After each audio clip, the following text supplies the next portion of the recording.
अगर उन्होंने ये भविष्यवाणी किया है कि 300 सीट जीतकर मोदी जी फिर से सत्ता में आ रहे हैं, तो इसका मतलब है कि मोदी जी हार रहे हैं। क्योंकि 2015 में विधानसभा में बिहार के विधानसभा का जब चुनाव हो रहा था, तो 3 महीना अमित शाह जी यहाँ रहे थे और उन्होंने ये भविष्यवाणी किया था कि जिस दिन गिनती होगी उस दिन 10:30 बजे भारतीय जनता पार्टी की बिहार में सरकार बनेगी। 53 सीट मात्र जीते। पश्चिम बंगाल का जब चुनाव हो रहा था, तो ममता दीदी के खिलाफ लड़ रहे थे ही और 2/3 बहुमत से बंगाल में सरकार बनाने का दावा कर रहे थे। और परिणाम यह हुआ कि ममता दीदी को उसके पहले वाले चुनाव में जितनी सीट आई थी उससे ज्यादा सीट आ गई। हिमाचल का जब चुनाव हो रहा था, अमित शाह जी दावा कर रहे थे कि हम सरकार बनाएंगे, चुनाव हार गए। कर्नाटक का चुनाव हो रहा था, उन्होंने कहा 2/3 बहुमत से हम कर्नाटक में सरकार बना रहे हैं, चुनाव हार गए। तो वो अगर दावा कर रहे हैं कि मोदी जी 300 सीट लाके फिर प्रधानमंत्री बनेंगे, मतलब कि मोदी जी 2024 में विदा होंगे। इमरजेंसी की याद करा रहे हैं आप, इमरजेंसी से बदतर स्थिति में है। आज अगर कोई आपके खिलाफ एक शब्द बोलता है तो उसके यहाँ सीबीआई और ईडी का छापा पड़ने लगता है।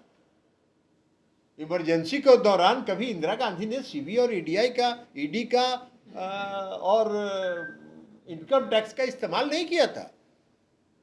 हम लोग भी जेल में थे।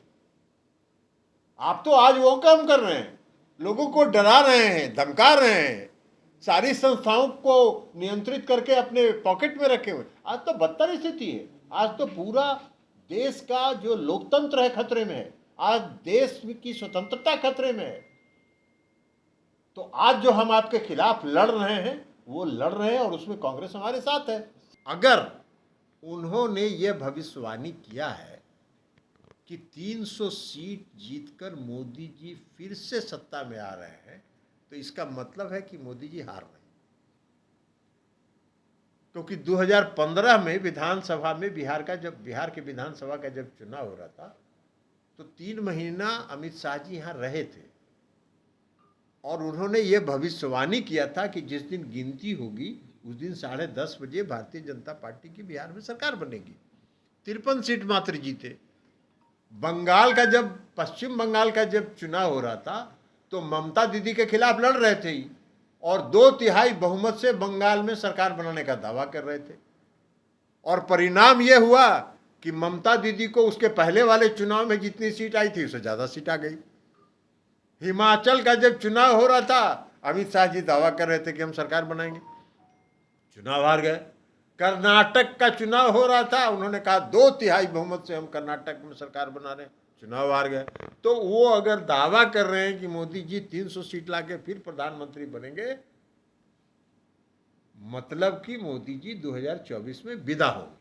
इमरजेंसी की याद करा रहे हैं आप, इमरजेंसी से बदतर स्थिति में है। आज अगर कोई आपके खिलाफ एक शब्द बोलता है तो उसके यहाँ सीबीआई और ईडी का छापा पड़ने लगता है।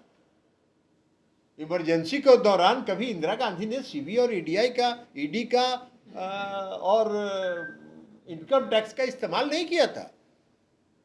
हम लोग भी जेल में थे। आप तो आज वो काम कर रहे हैं, लोगों को डरा रहे हैं, धमका रहे हैं, सारी संस्थाओं को नियंत्रित करके अपने पॉकेट में रखे हुए। आज तो बदतर स्थिति है। आज तो पूरा देश का जो लोकतंत्र है खतरे में है। आज देश की स्वतंत्रता खतरे में है। तो आज जो हम आपके खिलाफ लड़ रहे हैं वो लड़ रहे हैं और उसमें कांग्रेस हमारे साथ है।